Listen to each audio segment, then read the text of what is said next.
An Inuksuk Adventure, written and illustrated by Elena Rivera McGregor.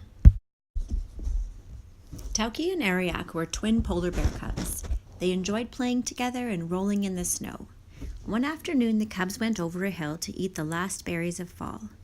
When an unexpected Arctic wind blew past them, Ariak said, "It feels like a storm is coming. Let's hurry home." "Just one more berry," replied Tauki. Before the cubs could say another word, a snowstorm blew into the valley. There was so much snow that they couldn't even see each other. "Ariak, where are you?" called Tauki. "I can't see you. Can you hear me? Meet me by the river." When the storm subsided, Tauki looked for Ariak everywhere, but there wasn't another soul in sight.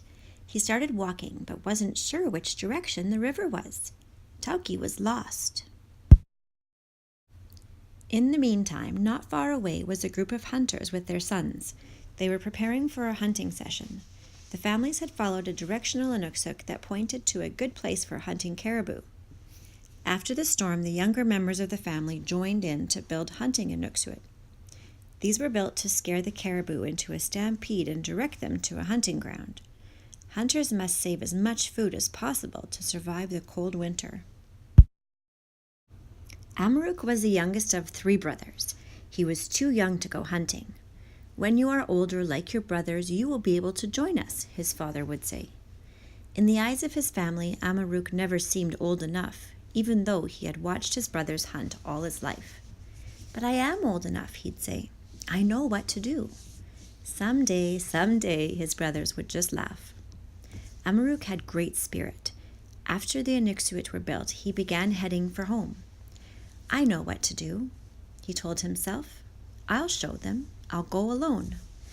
Suddenly he heard a voice behind him. "My name is Tauki. I am lost. I need your help to find my way home." Amaruk looked over his shoulder. He was surprised, but not afraid to see the little bear. "I live across the river, and I'm not sure which direction to go," Tauki explained. For the first time, Amaruk had a chance to prove that he really knew a lot. "Of course," he replied. "I can help you." They walked together for a while as Amaruk pointed at familiar sights in the hopes that Tauki would recognize his way home. "I will teach you how to navigate the Arctic by reading the silent language of the Inuksuk. There are so many kinds that you'll need to learn which ones to follow," explained Amaruk. "It was quickly getting dark. We need to find shelter and prepare the fat for the stone lamp right away," said Amaruk. "I know what to do." Together they carved a snow cave, and by whirling an arrow into a piece of dry wood, they made fire for the lamp. They were soon ready to cuddle up and have a cozy night's sleep. The next morning, Tauki woke up hungry. "I am starving," he said.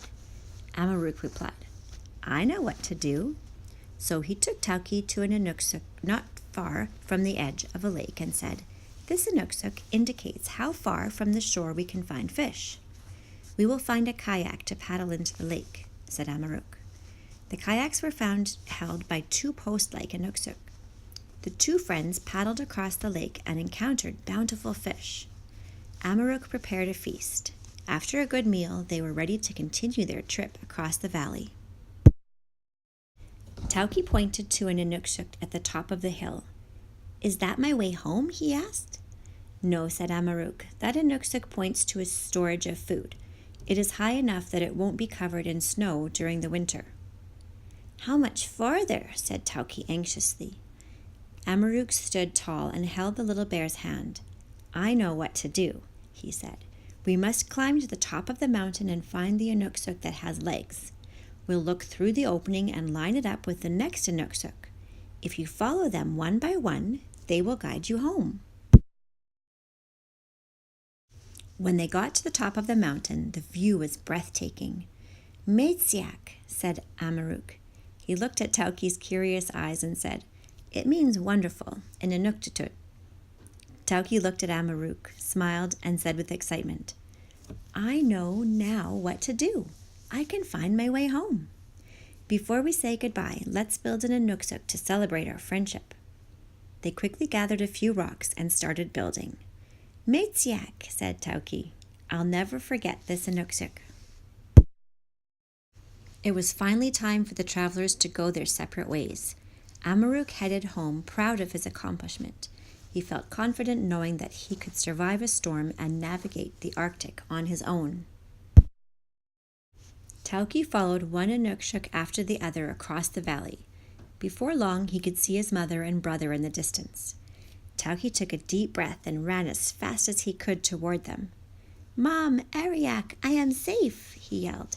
"I will never get lost again. I know what to do."